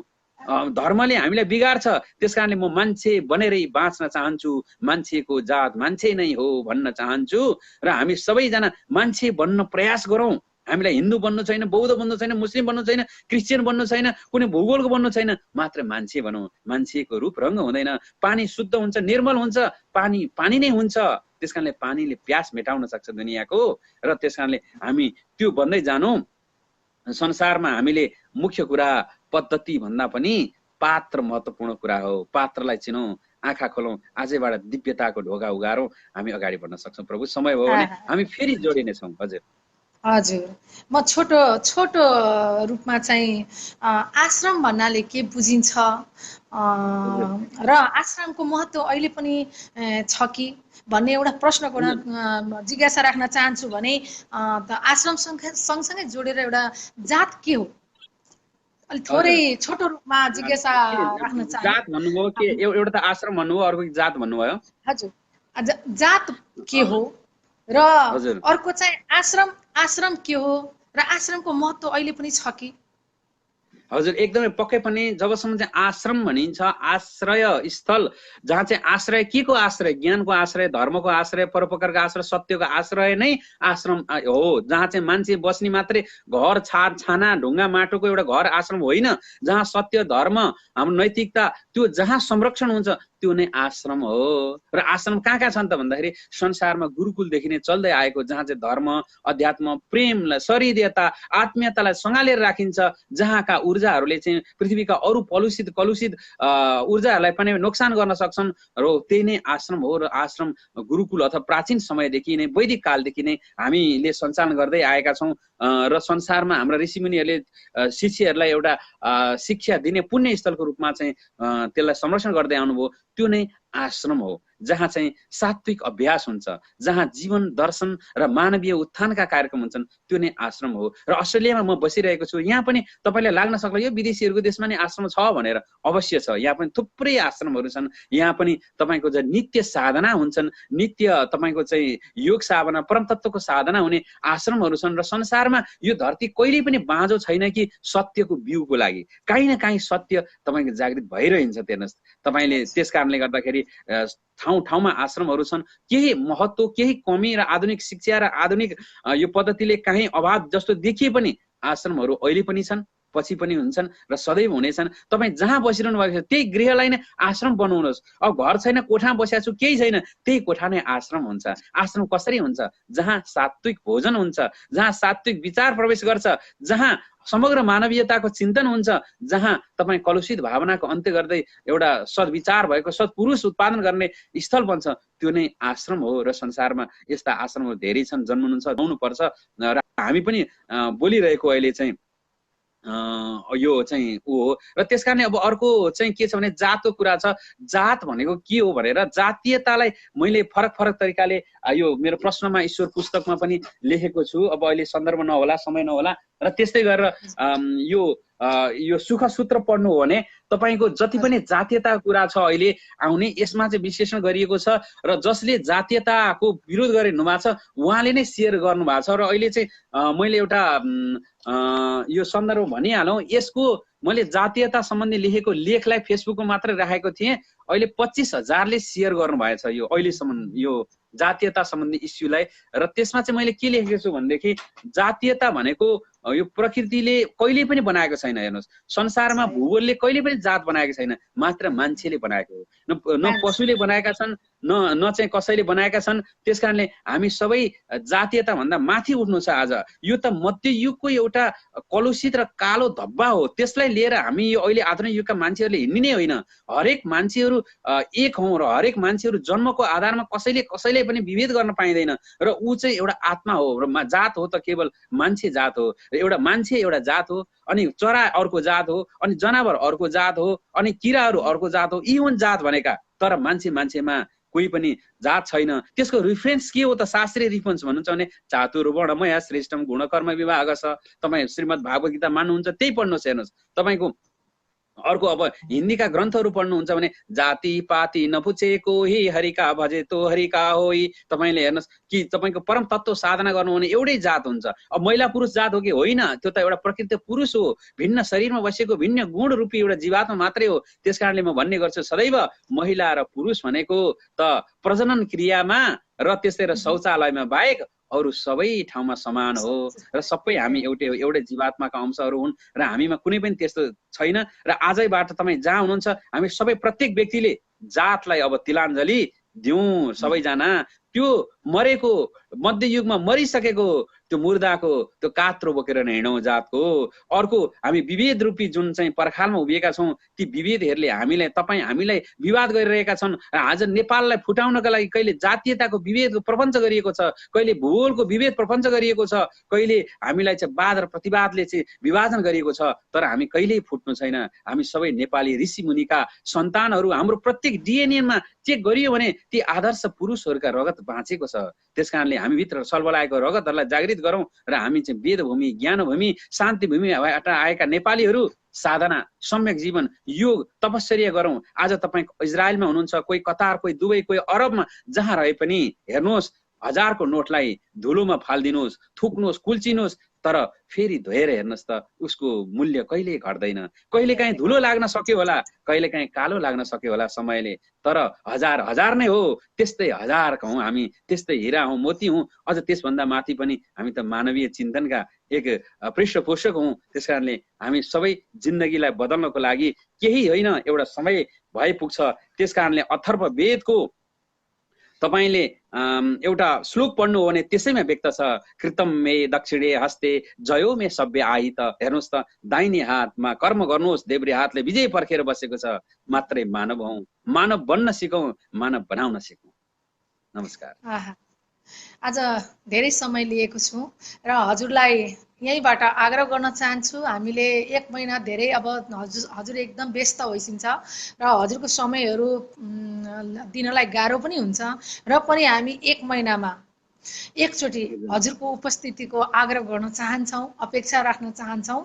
हजुरबाट चाहिँ हामी विभिन्न नयाँ नयाँ कुराहरू लिएर, नयाँ नयाँ प्रसङ्गहरू लिएर हजुरमाझ आउने र सम्पूर्ण श्रोताहरूले विश्वभरि सुन्न सक्नुहुनेछ। हामी व्यक्तिलाई पाउन गाह्रै हुन्छ, तर पनि यसरी आवाज पुर्याएर पनि हामी चाहिँ विश्वभरि हजुरका बाणीहरूलाई चाहिँ सुनाउन चाहन्छौँ। त्यसको लागि हजुरलाई एकदम यहाँ अहिलेदेखि नै मैले चाहिँ आग्रह गरेको छु कि कम्तीमा 1 महिनामा एकचोटि भए पनि हजुरको चाहिँ उपस्थिति होस् भन्ने आग्रह गरेँ। र मिठो प्रस्तुतिको लागि हजुरले जुन पहल गर्नुभएको छ त्यसप्रति म कृतज्ञ छु। साहित्य मालाले संसारका सबै बीजहरू जोडिएका छौँ। हेर्नुहोस्, हामी बाध्यताले भूगोल छोड्नु परेको छ, जनभूमि छोड्नु परेको छ, तर देश छोडे पनि हामीले मुटु छोडेका छैनौँ। हामी भित्रको आत्मीयता सदा जीवित छ, जीवन्त छ। त्यसलाई अझ जागाउनको लागि साहित्य मालाले अब इजरायल अनि शास्त्र समूहले, निशाज्यू, भगवतीज्यू लगायतको जुन टोलीले यो स्तुत्य कार्य गर्नुभएको छ, हामी सबै जोडिएका छौँ। आज घरबाट बाहिर भएर पनि मातृभूमिको न्यास्रो मेटिएको छ। हामी फेरि साहित्यमा जोडिएको छौँ, हाम्रो दर्शनमा जोडिएका छौँ। हामी जोडी नै राखौँ र एक अर्कालाई यो जोगाउने काममा लागि नै राखौँ र हामी भित्र भएको कलुषित भावनालाई त्याग्दै जाउँ। र अब म बिदा हुने बेला पनि भइसक्यो र म जाँदा जाँदै भन्छु, ईश्वरमाथिको प्रश्न जुन पुस्तक छ, एउटा कविता, हजुर साहित्यकार पनि हुनुहुन्छ, हुन त त्यो बिचमा कविताको सारहरू धेरै प्रस्तुत गरिसकेको छ, र पनि एउटा कविता वाचन गरेर स्वादिलो मुक्त बनाइदिनु हुन आजको साहित्य यो मालालाई चाहिँ मालामा चाहिँ व्यक्त गर्न चाहन्छु। एउटा हजुर, अब म चाहिँ यसभित्र रहेको एउटा छोटो मुक्तकलाई मात्रै भनेर म चाहिँ बिदा हुन्छु जस्तो लाग्यो समय पाबन्दीले। हारहरूको निराशामा होइन, हारहरूको निराशामा होइन, जितहरूमा जीवनलाई चढाउनु पर्छ। हामी बाँचेको सुन्दर कहानी भावी पुस्तालाई पढाउनु पर्छ। लागोस् चोट छाती भरि, तर बाँसुरीले जस्तै मिठो धुनमा जीवनलाई सजाउन सक्नुपर्छ, जीवनलाई सजाउन सक्नुपर्छ। हजुर, बाल्छु नित्य पूजा गरी दिनै यो चेतनाको दियो, थप्छु तेल बनेर प्रेम मनले अर्पन्छु श्रद्धा भयो। साँच्चै फाल्छु म मुड चेत जगको संज्ञान भर्दै सधैँ, पाए दिव्य छ गुरु कृपा, पाए दिव्य छ गुरु कृपा, कृतज्ञ छु दिनै। हजुरप्रति हर दिन, हर क्षण, हर पल कृतज्ञ हुनेछु र हजुरका यी बाणीहरू पुनः फेरि पनि हामीले पान गर्न सकौँ र हामीले विश्व जगतलाई हजुरका यी मिठास बाणीहरू, गीताका बाणीहरू, वेदका बाणीहरू, योग साधनाका दार्शनिक कुराहरूले सबैका मनमा चाहिँ एउटा चाहिँ प्रेरित गर्न सकौँ र सुन्दर जीवन जिउने तरिकाहरू चाहिँ उहाँहरूले पनि आफूले प्राप्त गर्न सक्नुहोस् भन्ने कामना गर्दै, सर्वे सन्तु सुखिना, सर्वे सन्तु निरामया, सर्वे भद्राणि पश्यन्तु मा कश्चित् दुःखभाग् भवेत्। असतो मा सद्गमय, तमसो मा ज्योतिर्गमय, मृत्योर्मा अमृतं गमय।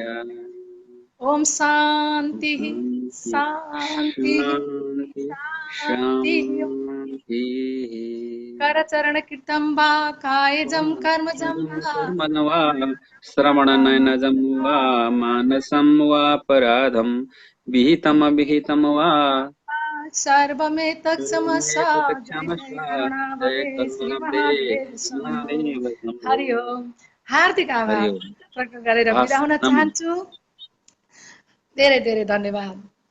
हजुर नमन गरे हामीलाई सबैलाई। यति बेलसम्म सुनेर बसेर साथ दिनुहुने सम्पूर्ण श्रोताहरूलाई पनि म साहित्य मालाको तर्फबाट र हाम्रो आज आज जुन यस प्रतिक्रियामा पाल्नु भएका